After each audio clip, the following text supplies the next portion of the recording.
Inside the Walton Hall of Ancient Egypt at the Carnegie Museum of Natural History in Pittsburgh, Pennsylvania, a wooden boat rests beneath controlled museum light. It is nearly 30 feet long, built from fitted planks, without the deep internal frame expected in a modern vessel, and its narrow hull still carries the shape of something designed to move through water. The wood is almost 4,000 years old. The vessel is catalogued as CMNH 1842-1 in the Carnegie Museum of Natural History.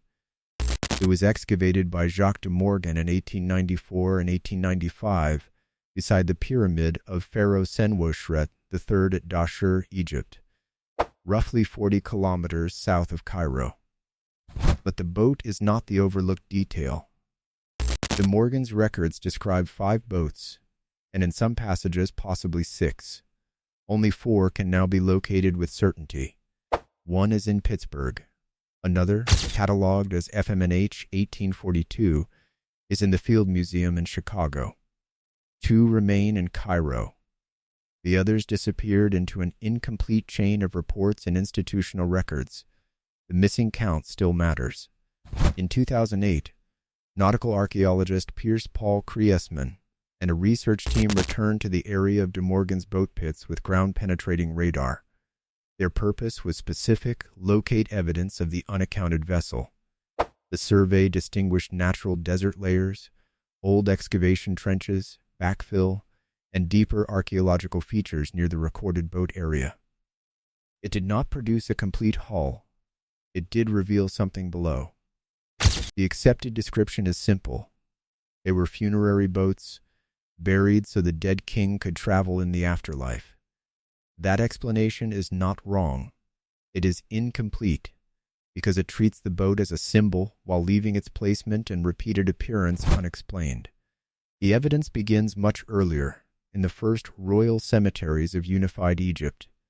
For decades, researchers assumed the Dahshur boats were elaborate grave goods. The same category includes furniture, weapons, food containers, jewelry, and models of servants placed near royal burials. A boat belonged to the king in life, so a boat accompanied him in death. The logic appears complete. The hull says otherwise. The Carnegie boat was not a miniature representation. It was assembled from full planks using genuine Egyptian boat-building methods, with shaped timbers, fitted seams, wooden fastenings, and a hull large enough to carry people. It required skilled labor, valuable wood, a burial trench, and a protective brick structure beside the pyramid. It was made as a boat. The same pattern appears much earlier at North Abydos in Upper Egypt, where archaeologist David O'Connor and the Pennsylvania Yale expedition documented a group of 14 full-scale boat graves beside an early dynastic royal funerary enclosure. Those vessels belonged to the beginning of pharaonic history, centuries before the Pyramid of Khufu and more than 1,000 years before Senwosret III. They were not scattered offerings. They formed a fleet. Each vessel occupied its own mud brick grave. The boats were aligned against the enclosure wall, creating the impression of hulls moored beside a quay. At Saqqara and Helwan, boat graves were generally isolated. At Abydos, they formed part of a larger royal landscape. That arrangement changes the meaning. A single boat could represent transport. 14 boats positioned together suggest ceremony, hierarchy, cruise, or a royal procession preserved in architecture. The enclosure became fixed. The boats represented movement. For decades, researchers assumed that this was royal excess expressed through burial ritual. Early kings commanded labor and material on a scale unavailable to ordinary people, and a fleet simply demonstrated status. But status could have been shown more cheaply. A model could symbolize a vessel. A carving could record a procession.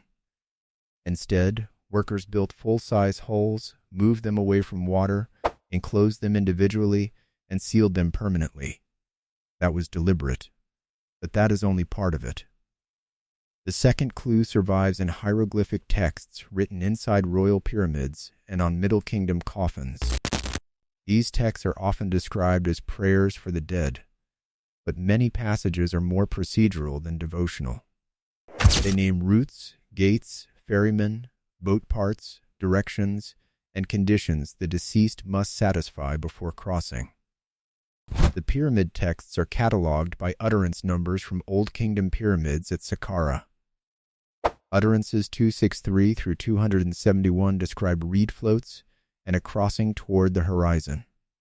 Ferryman sequences, including utterances 503 through 522, place the king before a boatman who controls access to another region. The king does not merely float upward, he requires passage. The language repeatedly presents the afterlife as a landscape divided by water. The king must reach the eastern horizon, enter the company of the gods, join a divine crew, and participate in the movement of the solar vessel. The boat is not decorative scenery around that transformation. It is the mechanism that makes the crossing possible. During the Middle Kingdom, the same ideas expanded into the coffin texts, preserved inside wooden coffins. Senwosret III ruled within this tradition, filled with waterways, celestial ferries, the solar bark of Ra, and the journey toward Osiris at Abydos. The wording becomes practical. The deceased is told how to board, gain recognition, and move between regions that cannot be crossed on foot. These are religious texts, but the religion depends on controlled movement. Death creates a transport problem. And then there is the chamber at South Abydos. Between 2014 and 2016, archaeologist Josef Wegner and a Penn Museum team excavated a mud brick building near Senwosret's mortuary complex. Inside, they found wooden planking from a buried vessel. The building measured roughly 21 meters long. The walls carried another record. More than 120 incised images of boats covered approximately 25 meters of the interior surface. Some showed cabins, masts, rigging, rudders, and oars. The drawings varied in size and skill, suggesting that they were not one composition executed by a single artist. Many hands may have made them. For decades, researchers assumed that funerary boat images repeated a familiar symbol of travel. Here, the images surrounded the cavity where a real vessel had been sealed. The chamber contained the boat, its architectural container, and a field of additional boats cut into the walls. The symbol had become an environment. Here is where it gets specific.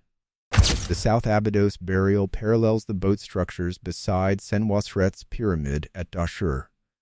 The same ruler established a northern pyramid and a southern mortuary landscape at Abydos, the sacred center of Osiris.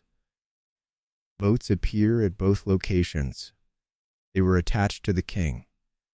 Each week, this channel compares excavation reports, museum records, and translated ancient texts behind one disputed site. Subscribe for investigations that separate the physical evidence from the story later built around it. And then there is the geography. The North Abydos fleet stood beside a royal enclosure like vessels against a shore. The Dahshur boats occupied pits near a pyramid. The South Abydos vessel rested in a brick chamber near the king's tomb complex. At Giza, boat pits were cut beside the Great Pyramid. The pattern is consistent. The vessels occupy thresholds between a sealed monument and a route of departure. They sit where the king's fixed body meets the part of him that must continue moving. The desert complexes function like harbors without water. The hieroglyphs supply the missing medium. In the funerary texts, the waterway crosses the sky, the horizon, and the domain of the dead. A boat buried in sand does not need the Nile if its ritual destination is not the Nile. Its usefulness begins after ordinary sailing ends. The desert becomes the shoreline. A genetic result adds limited context. In 2025, a team publishing in Nature sequenced an Old Kingdom man buried at Nuwayrat in Middle Egypt. Most of his ancestry matched North African Neolithic sources, while approximately one-fifth showed affinity with the Eastern Fertile Crescent. One person proves very little. He was not recovered from a boat grave, and the result does not identify Egyptian shipbuilders. It does establish biological movement between regions already connected through imported materials and maritime exchange. Egyptian boats belonged to a real network of timber, people, and ideas. They were never only metaphors. The mainstream explanation deserves to be stated fully. Egyptian kings depended on boats for government, taxation, pilgrimage, warfare, construction, and ceremony, because the Nile was the principal route through the country. A royal vessel may have carried the king's body or burial equipment during a funeral and then been interred as a prestigious offering. Solar religion imagined Ra crossing the sky in a bark, while the cult of Osiris at Abydos placed death, renewal, and sacred procession within a landscape closely associated with water travel. The surviving hulls used known Egyptian woodworking methods. The inscriptions belong to established funerary theology, and nothing in the evidence requires an unknown technology or a lost civilization. The 2025 genome represents one person and cannot identify the builders or explain the ritual. This interpretation accounts for why boats mattered to Egyptian kings. It does not explain why full-size vessels were repeatedly arranged as permanent architectural components at the boundaries of royal monuments. That detail remains. Together, the pattern becomes precise. The vessels were functional objects rather than miniatures. The hieroglyphic texts describe access to the afterlife through ferries, crews, waterways, and repeated crossings. The graves occupy thresholds beside pyramids, enclosures, and tomb approaches. The three layers agree. The boat was not merely a possession for later use. Burial changed its status. Enclosed beside the monument, it became a permanent ritual mechanism, fixed in the desert but assigned to continuous movement in the world described by the texts. It could no longer sail here. That was the point. Senwosret III provides the clearest test. At Dahshur, boats were buried beside his pyramid. At South Abydos, another vessel was sealed inside a brick building, covered with boat images near his mortuary complex. The repetition separates the vessel from a single funeral event. A boat used only to transport a corpse would be needed once. A boat tied to royal identity, solar renewal, and access to Osiris remained necessary wherever the king's afterlife was maintained. The northern pyramid and southern complex acted as fixed stations. They created a harbor system. Not a harbor for living sailors, but a boundary where architecture, text, and a real hull performed the same idea. The pyramid held the king. The boat prevented him from remaining still. That is what the hieroglyphs clarify. The dead ruler was not expected to remain in one place. He crossed toward the horizon, joined the solar crew, entered the domain of Osiris, and returned within a repeating cycle. The boat was assigned to endless passage. The surviving fleet may still be incomplete. De Morgan's records do not agree on whether 5 or 6 boats were uncovered. 4 can be traced with confidence. CMNH 1842-1 in Pittsburgh, FMNH 1842 in Chicago, and 2 in Cairo. The original grouping cannot be reconstructed from the separated objects alone. The missing arrangement could resolve the function. Pairs might correspond to different directions of solar travel. A larger fleet might indicate a procession like the one at North Abydos. Another pit could reveal whether the boats aligned with the pyramid, a processional route, or one another. That evidence remains underground. The 2008 radar survey examined the disturbed desert beside the known pits.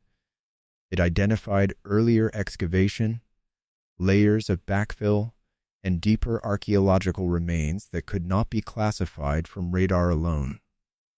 The signal did not prove that a hull survives beneath the sand. It did not disappear either. Excavation would require authorization from Egyptian antiquities authorities, a conservation plan, and immediate facilities for stabilizing any exposed wood. Material preserved for millennia in dry soil can split or disintegrate when temperature and humidity change. Opening the feature without protection could destroy it. The barrier is physical and institutional. The anomaly may be a burial trench, a fragmentary pit, debris, surviving timbers, or something unrelated. It lies where De Morgan recorded more boats than modern collections can account for. 4 known hulls now rest in 3 museums. The original desert fleet remains incomplete, beneath the backfilled ground beside Senwosret III's pyramid. The deeper radar anomaly remains unexcavated and unidentified.